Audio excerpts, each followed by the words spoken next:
Halo semua, kami dari Universitas Katolik Musi Caritas Palembang. Untuk memenuhi tugas mata kuliah perilaku organisasi atau Organization Behavior yang diampu oleh Bapak Dr. Heri Setiawan, STMT IPM, kami akan melaksanakan tugas presentasi tentang persepsi dan pengambilan keputusan.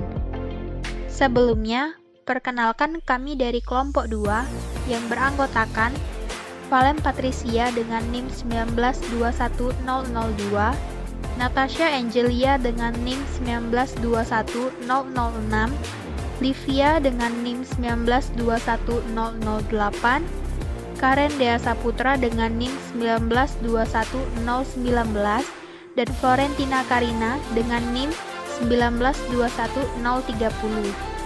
Kami dari Program Studi Akuntansi, Fakultas Bisnis dan Akuntansi. Yang pertama, kami akan membahas tentang persepsi. Ini adalah salah satu contoh persepsi. Dari gambar tersebut, kita bisa melihat dua persepsi. Persepsi yang pertama yaitu angsa dan persepsi yang kedua yaitu tupai. Setelah melihat gambar tersebut, apa yang pertama kali Anda lihat? Jika kamu melihat seekor angsa untuk pertama kali, tandanya kamu adalah sosok yang realistis. Visimu tentang dunia lebih logis dan analitik. Segala sesuatunya jelas bagimu, dan kamu melihat sesuatu dengan apa adanya. Kamu tak khawatir untuk melampaui apapun. Kamu cukup pragmatis dan memiliki kecerdasan besar. Selain itu, kamu juga melakukan yang terbaik sejauh kemampuanmu. Tetap ingat untuk menjaga perasaan. Jika kamu melihat seekor tupai untuk pertama kali, tandanya kamu adalah tipe perfeksionis. Kamu sangat cerdik dan tak pernah melewatkan suatu hal yang terjadi di sekelilingmu. Kamu juga memberikan apa yang kamu miliki untuk mewujudkan mimpi. Untuk mencapai tujuan, kamu terus bekerja dan berkembang setiap hari. Kesalahan adalah hal-hal yang sangat kamu hindari.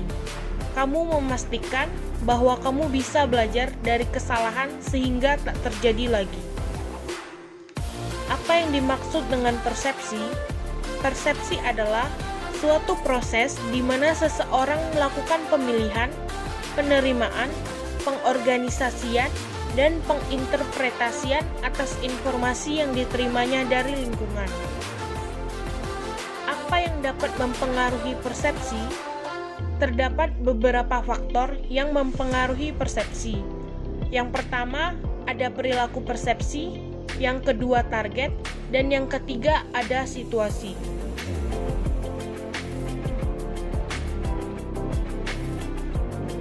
Berikutnya ada sebuah gambar yang memiliki berbagai persepsi yang akan ungkap keburukan dalam diri seorang. Setelah melihat gambar tersebut, apa yang pertama kali Anda lihat? Jika gambar pertama kali yang Anda lihat adalah wajah Shakespeare, maka hal yang paling tidak menarik dari dirimu adalah ego. Kamu punya kepercayaan diri dan ego yang tinggi, bahkan punya kematangan diri lebih dari orang-orang seusiamu. Kamu tak perlu menjelaskan pada orang lain ketika melakukan sesuatu.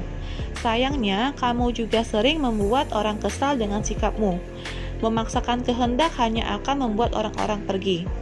Yang kedua, kalau gambar yang pertama kali yang kamu lihat adalah seorang wanita yang berbaring di tempat tidur, hal yang paling tidak menarik dari dirimu adalah kecerobohan. Kamu orang yang suka buru-buru mengambil tindakan dan membuat keputusan. Seringkali kamu tidak meneliti dulu resikonya.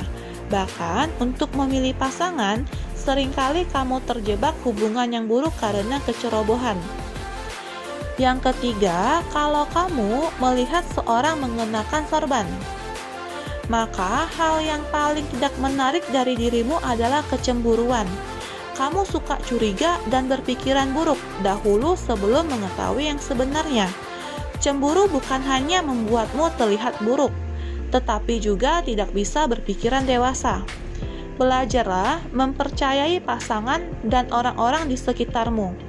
Dan yang terakhir, jika kamu melihat bunga mawar di lantai. Jika bunga mawar yang tergeletak di lantai justru yang kamu lihat, maka hal yang paling tidak menarik dari dirimu adalah kenaifan. Lebih baik memikirkan dulu apa yang ingin kamu katakan, karena bisa jadi kata-katamu bisa membuat orang salah paham atau tersinggung. Kepolosanmu mungkin tidak disengaja, tapi akan lebih baik jika lebih peka. Bagaimana cara penerapan persepsi dalam organisasi? Yang pertama dengan wawancara karyawan, yang kedua dengan pengharapan kinerja, ketiga evaluasi kinerja, keempat upaya karyawan, yang lima kesetiaan karyawan, keenam pembentukan profil. Apa yang dimaksud dengan pengambilan keputusan? Pengambilan keputusan adalah suatu proses pemilihan alternatif terbaik dari berbagai alternatif secara sistematis untuk ditindaklanjuti sebagai suatu cara pemecahan masalah. Pengambilan keputusan ada dua cara, yaitu secara rasional dan secara intuisi. Kalau secara rasional, itu memperhatikan konsistensi dan memaksimalkan hasil yang seringkali terjadi dalam batasan-batasan yang spesifik dengan melakukan analisa situasi dan analisa keputusan. Selanjutnya, langkah-langkah dalam pengambilan keputusan secara rasional. Yang pertama dengan mendefinisikan masalah, yang kedua mengidentifikasi kriteria keputusan, yang ketiga membuat alternatif pilihan, tindakan, yang keempat mengevaluasi setiap alternatif, yang kelima memperkirakan keputusan yang optimal. Lalu secara intuisi, pengambilan keputusan yang didasarkan pada intuisi atau perasaan dan naluri yang dihasilkan dari serangkaian proses pengalaman. Pengambilan keputusan secara intuisi seringkali terjadi karena kurang lengkapnya informasi yang diterima oleh si pengambil keputusan. Ada 8 kondisi di mana orang paling mungkin menggunakan intuisi di dalam pengambilan keputusan, yaitu: pertama, bila ada ketidakpastian dalam tingkat yang tinggi. Kedua, bila hanya sedikit preseden untuk diikuti. Ketiga, bila variabel-variabel kurang dapat diramalkan secara ilmiah. Keempat, bila fakta terbatas. 5. Bila fakta tidak menunjukkan dengan jelas jalan untuk dituruti. 6. Bila data analisis kurang berguna. 7. Bila ada beberapa penyelesaian alternatif untuk dipilih dengan argumen yang baik. 8. Bila waktu terbatas dan ada tekanan untuk segera diambil keputusan yang tepat. Kemudian, ada etika dalam pengambilan keputusan yang dibagi menjadi 3 kriteria. Yang pertama, kriteria utilitarian. Keputusan diambil semata-mata atas hasil atau konsekuensi mereka.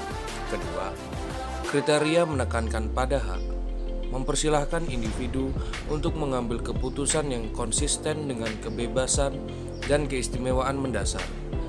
Ketiga, kriteria menekankan pada keadilan, mensyaratkan individu untuk menekankan dan memperkuat aturan-aturan secara adil dan tidak berat sebelah, sehingga ada pembagian manfaat dan biaya yang pantas.